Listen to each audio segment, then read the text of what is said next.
อยู่หรอกคำถามแม่ย้อนเหตุใดน้ำหนักของวัตถุจึงมีการเปลี่ยนแปลงเมื่ออยู่ระดับความสูงที่แตกต่างกันหลายกิโลเมตรเมื่อเทียบไส้หน้าดินอาจารย์น้องขอตอบ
ประเด็นนี้นะอาจารย์ใหม่จะมาสอนเหตุว่าจะเป็นใดๆโอ้ยตายสู่กระดาษเก่าใหม่ก็ได้เรียนเก่าเรียนไปพอหลายเลยเก่าว่าอาจารย์เก่ามันดีนะจะที่มาเนี่ยอาจารย์ใหม่นี่เสกเลยแหละได้บอกสู่กูเสียงกูได้เลยนะแบบอาจารย์นี่อยากบอกกูเข้าใจเลยมึงแล้วเรียนสื่อคุยสื่อที่เก่งนะเรียนที่แรกเขาเสื้อเขาส่วนเรียนเนี่ยตัวเองสู่เรียนสิมาโมสู่วันเขาไปซื้อมาสิเป็นงานก็ได้พอเวลานั้นผ่านไปเนาะวันนี้เราจะมาสิกฎการประจำเดือน2การจะมาคนเดิมเก็บเอกสารไว้พากันเก็บเอกสารเรียนเอกสารลงลุ่ม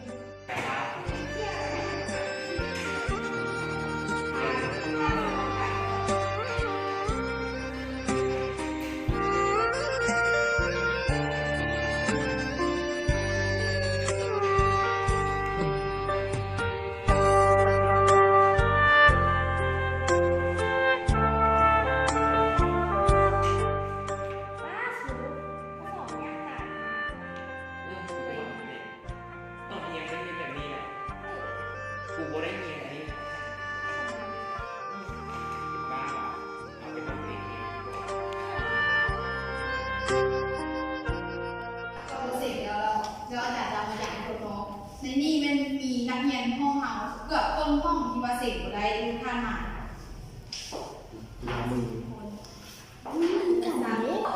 กูได้หมายเพราะว่าจะใส่ตัวเองก็เฮ็ดก็จบกันเฮ้ยเห็นคะแนนตัวเองแล้วบ่เห็นไปแล้วพอใจกับสิ่งที่ตัวเองเห็นได้บ่แล้วคุณเสร็จได้เอซีที่กันอยากได้คะแนนตื่นบ่อยากได้สั้นๆเวลาทำงานพอมีอาจารย์จะมาเสกคืนให้น้องๆที่มาเสกโต๊ะแต่ก่อนจะเสกคืนอาจารย์เนี่ยจะลงนำน้องจะให้น้องตั้งใจฟังโอ้ยคืออาจารย์กับย้ายมาสอนแทนอาจารย์เก้าเนาะแล้วอาจารย์มันยังย้ายมาหาปีอีกที่จริงอาจารย์ก็บ่รู้หรอกว่าเสียได้ย้ายมาเพราะว่ามันมีเนี่ยจำเป็นนิสัยใจคอพวกเจ้าเป็นยังไงอาจารย์กับวันรู้ค่อยศึกษาไปทางกันอาจารย์จะให้พวกเจ้าเปิดใจยอมรับจะให้พวกเจ้าตั้งใจเรียนเพราะว่าอาจารย์เชื่อว่าน้องถ้าตั้งใจเรียนสิ่งที่ให้ได้ดีกว่านี้ถ้าว่าสิลมน้ำแต่คนเสกโต๊ะเนาะก็คืออาจารย์นะฮักผู้นั้นสั่งผู้นี้อาจารย์ก็สิลมน้ำมือทุกคนนี่แหละยังได้ฟังแล้วก็ได้รู้น้ำกันมือทุกคนอาจารย์ก็ฮักพวกเจ้าเท่าๆกันเลยคะแนนเสกพวกเจ้าโต๊ะมาแบบนี้อาจารย์ก็ดีใจเราเสกเดือนหน้าอาจารย์จะเปลี่ยนใหม่ถ้าว่าคนผู้เก่าหักโต๊ะวิชานี้อีก 2 เดือนซ้อนอาจารย์จะรายงานครูประจำห้องให้รายงานผู้ปกครองว่าพวกเจ้าเลือกวิชาเรียนแล้วคะแนนคุณสมบัติพวกเจ้าก็สิบเกต10อีกเอาเป็นว่าเดือนหน้าหวังว่าคะแนนคุณ4กว่านี้เนาะอาจารย์จะมีการปรับเปลี่ยนน้อยนึงก็คือพวกเจ้าเสียงอาจารย์จะให้คะแนนเต็มยูโม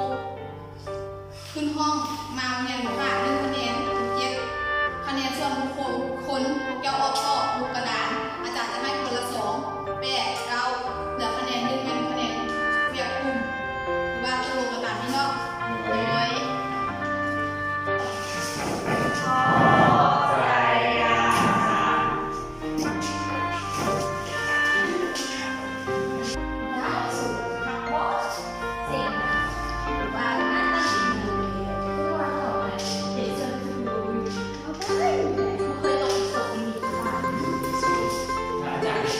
ผู้ปกครองมันตายแน่เลย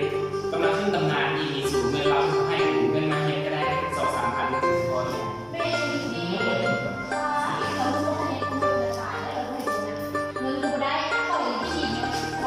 โอ้ยคือกันเลย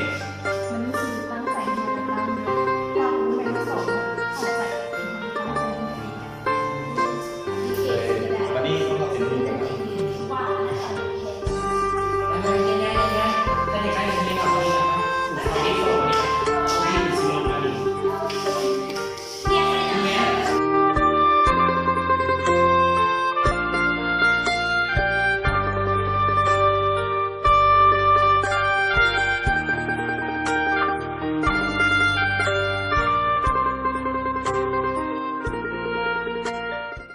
ไม่ใช่รายการสอนอ่ะ ครูก็โอเคอยู่อาจารย์แต่ก็มีแนวบ่นั้นปานใดนะอาจารย์ก็ยังไม่ทันเรียนทางหลัง3-4 คนน่ะบ่ตั้งใจเรียนอาจารย์รวมกันเอาแท้ว่าน้องอยากรู้ว่ามันเป็นเฉพาะวิชาน้องหรือว่าเขาเจ้าต้องเป็นจังซี่ โอ้ว่ะเนาะอาจารย์ก็เริ่มแนะนำจุดพิเศษของนักเรียนพวกนั้นไหนเนาะ30 คนข้างหลังของน้องสอนนั่นเขาเป็นคนหมักขี้ดื้อนิดนึงแล้วก็พอตั้งใจเรียนนิดนึงอะไรไม่เจ